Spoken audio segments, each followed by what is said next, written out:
Hello, I'm Antonio Mora. This is the newsandnews.com Day in Brief. Today's top stories in 4 minutes. It's Tuesday, July 24th at 7 p.m.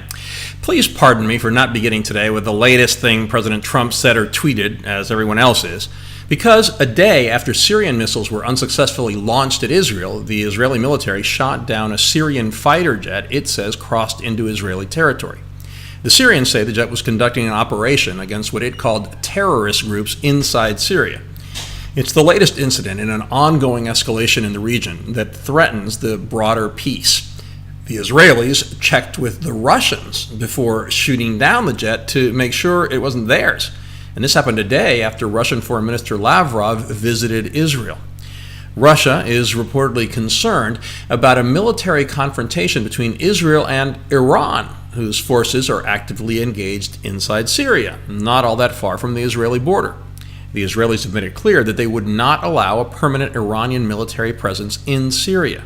A few months ago, they shot down an Iranian drone over its territory, and reported Israeli strikes against military facilities inside Syria have killed Iranians. Israeli Prime Minister Benjamin Netanyahu reportedly turned down a Lavrov offer to keep Iranian forces 62 miles away from Israel.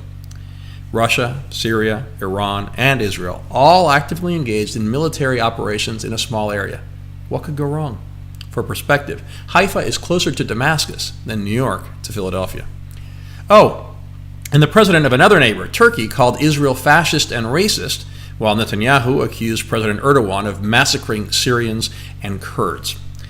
If you needed any further evidence of the hopelessness of Middle Eastern politics, you saw it with the White Helmets, a volunteer organization that has courageously worked to help victims of the Syrian civil war.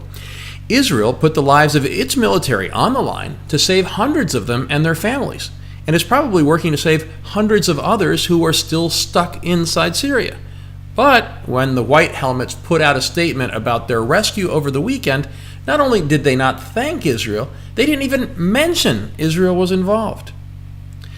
Well, there is Trump news, and if you had any doubt we live in an Orwellian world, the president tweeted that he is concerned Russia will fight hard to impact the midterm elections on behalf of the Democrats, because nobody has been tougher on Russia than him, and that Russia doesn't want Trump. So Russia does meddle in U.S. elections? And didn't Vladimir Putin just say last week that he wanted Trump to win in 2016? Trump also held a rally in Missouri and railed against the media, telling people not to believe what they read and watch. Meanwhile, the Speaker of the House said he thinks Trump was trolling people when the White House threatened to revoke the security clearances of former top officials. Really? Paul Ryan said that. And it may be true. Also, North Korea has apparently begun dismantling its main testing ground for intercontinental ballistic missiles. That could signal a step forward after the Trump-Kim summit. A wildfire in Greece killed more than 70 people. Many had to flee to the sea to escape the flames.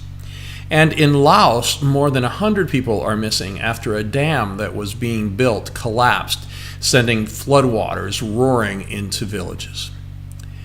Now our alternate universes segment, the great divide between conservative and liberal media. The 9 a.m. shows on the big three cable news networks showed how they are failing Americans who want news. CNN and MSNBC both led with and spent a lot of time on the security clearance issue, which they see as bad for Trump, even though the story was almost a day old. Fox led with North Korea, where the news today is good for Trump. They covered the security clearance controversy, not so good for Trump, later and quickly. In the meantime, a war could be brewing in the Middle East, but good luck learning about it if you're watching them, as they all shamelessly stick to their chosen narratives, pandering to their audiences, looking for ratings. You can find all those stories and much more updated around the clock, 7 days a week on newsandnews.com, where you will find all you need to know in one place. Please subscribe to our YouTube channel by clicking on the screen on the right of your screen, just below this video. And please follow us on Facebook at Real News and News, and follow me on Twitter at AMoraTV. I'll see you again tomorrow.